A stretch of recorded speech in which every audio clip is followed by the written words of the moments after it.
The story of the greatest conqueror in history began at a moment when he was merely 12 years old. In the court of a king, a terrifying horse was brought. The horse was so wild that no one dared to go near it. All the expert riders of the king failed, and then the 12-year-old son of the king stepped forward. He looked at the horse with a deep gaze. This horse was afraid of its own shadow.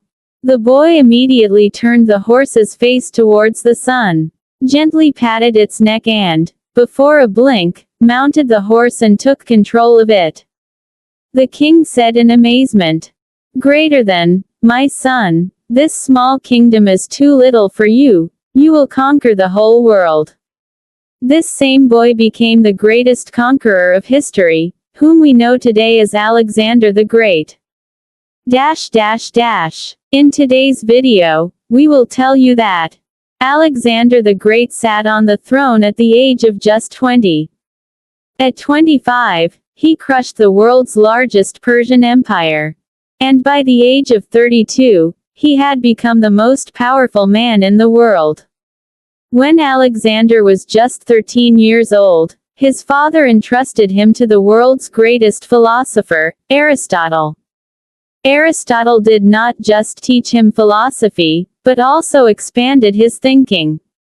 From the age of 13 to 16, Aristotle taught him philosophy, governance, and ethics. He said, "Greater than, you are the hand that will draw the map of the world. You can change the lines of the earth, if you turn your mind into your weapon." These words were not just education, they were a spark. A glow appeared in Alexander's eyes. He gazed into the void and looked toward the sky. In that moment, not just Macedonia, but Asia, Africa, and even those lands whose names were still unknown, became part of his vision. He had decided that he would not only become the king of the sword, but also rule over ideas, philosophies, and human emotions. At age 20, Alexander's father Philip was assassinated. According to historians, it was a result of personal rivalry, and Alexander's mother feared another heir might be born. The night Philip's blood was spilled, Alexander transformed from a prince into an emperor. But sitting on the throne wasn't easy. There were many enemies in Macedonia's court. And rumors spread in Greek cities that a child had become king. Greater than, this is the time to shake the foundations of the kingdom. Alexander silenced internal conspiracies, established order in Macedonia, and crushed those Greek states which thought Macedonia would collapse after Philip. When rebellion broke out in Thebes, Alexander acted harshly. After that, Alexander turned toward a new direction, the east, where the mighty Persian Empire was waiting. On his way, many small states came in his path. Some he conquered, and with some, he formed alliances. But the real challenge was Persia. Alexander had only 40,000 selected soldiers, but an unbeatable, passionate determination. The first major clash happened at Issus. Alexander planned a clever strategy against Darius. He attacked where Darius himself was present. During the battle, Darius panicked and fled the battlefield. And his family, his mother, wife, and daughters, were captured by Alexander. But Alexander treated them with respect. He told Darius's mother, "Greater than, do not worry, I am now your son."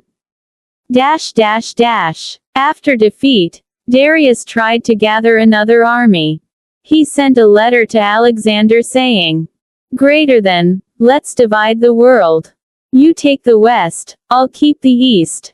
Alexander refused and said, "Greater than, under one son, there cannot be two kings." The next decisive battle happened at Gaugamela. Darius's army was far larger. But Alexander's strategy, discipline, and loyal soldiers once again decided the outcome. This time, Darius was killed by his own commanders, so they could win Alexander's forgiveness. When Alexander found Darius's dead body, he was deeply saddened. He punished his murderers and buried Darius with royal honors. After conquering Persia, Alexander turned toward Egypt, a land crushed under the cruelty of Persian rulers for centuries. When his army reached the Nile River, an astonishing scene appeared. The Egyptians welcomed him as a liberator. But Alexander did not rule merely as a conqueror. He began a grand project. At the mouth of the Nile, he founded the city of Alexandria, which still exists today. It is said Alexander personally designed the city's layout. It was not just a city, it was a dream of unity between East and West. Alexander continued his conquests until he reached the lands of present-day Pakistan and India, a region where rivers, jungles, and mountains had divided people. But Alexander's intent was clear. He had only one wish in his heart, greater than, to stretch his empire to the very edge of the world. There, he faced Raja Porus, an experienced ruler with an army of powerful war elephants and a loyal population. Porus fought bravely on the battlefield. Alexander's troops had never seen such warfare before. The ground, the elephants, and the soldiers, all were battling with full might. But Alexander was a master of turning challenges into opportunities. He first isolated the elephants, then used fast cavalry units to attack from both sides. After a tough and long battle, Raja Porus was defeated. Wounded and captured, he was brought before Alexander. Alexander asked him, "Greater than, how should I treat you?" Porus replied, "Greater than, as one king treats another king." Alexander admired his bravery. He knew true victory wasn't just defeating the enemy. It was winning hearts through generosity. So Alexander not only forgave Porus, but returned his kingdom and made him an ally. This was Alexander's greatness. He wasn't just a warrior. He was a wise and just conqueror who respected even his enemies.